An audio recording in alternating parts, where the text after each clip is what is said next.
रख रख त्या रानातून थोडं पुढं जाऊ गड्या, पाऊल थकलं नाही गड्या, पाऊल थकलं नाही.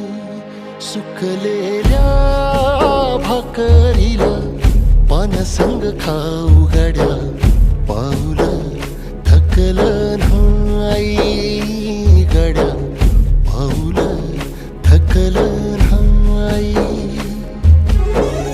झालो बरबाद जरी बसला घाव उरी, कलेची आग सार जाळून विजाईना. अडला घास असा काळा वनवास असा, पण ह्यो ध्यास अजून बी माग राही.